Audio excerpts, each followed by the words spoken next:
पुराने बादशाह की आश्चर्यजनक तौबा और माफी की कहानी। नसीहत आमूज ऐतिहासिक घटना। एक पुराने बादशाह की आश्चर्यजनक कहानी जो जुल्म और घमंड में डूबा हुआ था, मगर अल्लाह के एक नेक बंदे की नसीहत ने उसका दिल बदल दिया। यह मार्मिक कहानी सुनकर आपका दिल दहल जाएगा और आप अल्लाह से सच्ची माफी और विनम्रता की ओर मुड़ेंगे। इस वीडियो को अंत तक अवश्य देखें और दूसरों तक भी पहुंचाएं ताकि यह संदेश आम हो सके। अस्सलामु अलैकुम वरहमतुल्लाहि अल्लाह बरकातहू। आज की वीडियो में सुने एक हैरान करने वाला ऐतिहासिक वाकया, एक जालिम बादशाह की दिल दहला देने वाली तौबा की कहानी। यह किस्सा आपके दिल व दिमाग पर असर करेगा और आपको अल्लाह की रहमत और बख्शिश का तालिब बनाएगा। वीडियो को आखिर तक जरूर देखें। जालिम बादशाह और फकीर की नसीहत। एक जमाने में एक बादशाह था।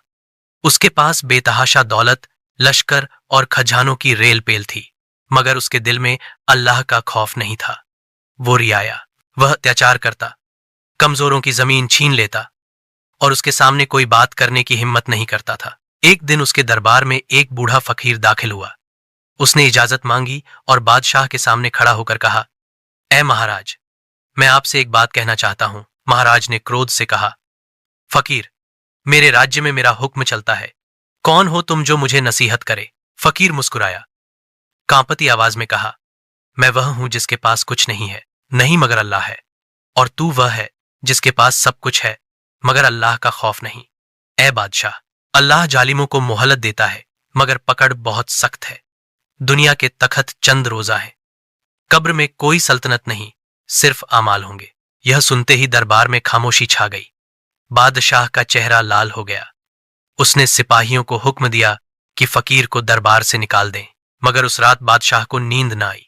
उसने ख्वाब में देखा कि कयामत कायम है, वह जन जिरों में झकड़ा हुआ है और इस फकीर की आवाज गूंज रही है, ऐ जालिम बादशाह, आज तेरी सल्तनत कहां गई? बादशाह चीख कर उठा। सुबह होते ही उसने फकीर को बुलवाया, उसके कदमों में बैठ गया और रो रो कर माफी में लगने लगा।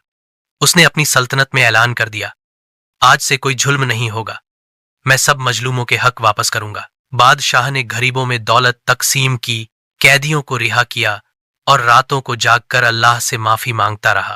कहते हैं कि वह बादशाह आखिर उम्र तक सजदों में रोता रहा। उसकी मौत पर लोग उसको आबिद बादशाह कहकर याद करते थे। यह वही शख्स था जो कल तक जालिम था, आज अल्लाह का सच्चा बंदा बन गया। मेरे अजीज दोस्तों, यह कहानी हमें सबक देती है कि अल्लाह की रहमत से कभी ना उम्मीद न हो। कोई भी गुनाहगार हो, अगर सच्चे दिल से तौबा करे तो अल्लाह मां कर देता है।